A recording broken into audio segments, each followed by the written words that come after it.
Gjermania për import e Shqipëria për eksport janë partnerët kryesor tregtar të Kosovës.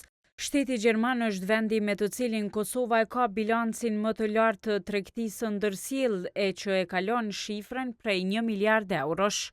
Gjatë prezantimit të këtyre të dhënave, drejtori i doganës Agron Lugaliu i përmendi edhe Turqinë e Kinën në mesin e shteteve nga të cilat Kosova importon më së shumti.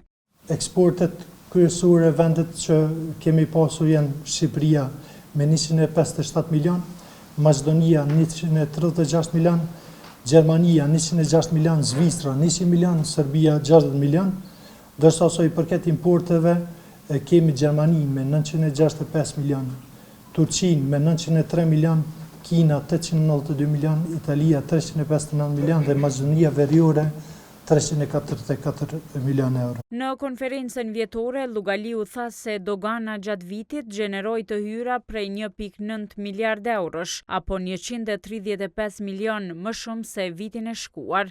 Sipas tij, këto shifra i tejkaluan edhe projeksionet prej 70 milion eurosh. Në këtë ai tha se ndikim patën rritja ekonomike dhe gatishmëria e bizneseve për t'i paguar tatimet. Sipas Lugaliut, gjatë vitit është luftuar edhe ekonomia jo formale dhe kontrabanda veçmas në veri, e ku tha se krah asaj është vërejtur se ka pasur edhe trafikim të qenjeve njerëzore. Ai theksoi po ashtu se dogana zbuloi dhe sekuestroi mallra kontraband në vlerë mbi 18 milion eurosh, në të cilat përfshihen afër 400 kg kanabis, 300 kg eksploziv e deri në 1 milion euro para të falsifikuara.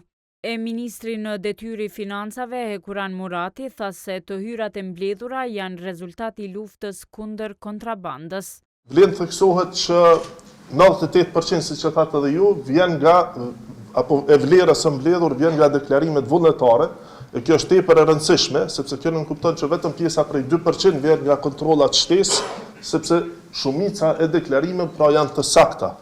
Dhe kjo ka ardhur si rezultat i luftës së pa kompromis të treguar sa i përket kontrabandës apo rrugëve të tjera ilegale, siç e dini. Edhe është shtuar kontrolli në gjithë territorin e vendit. Murati tha se Kosova i rriti edhe eksportet e për të cilat theksoi se janë gati të prekin vlerën prej 1 miliard eurosh.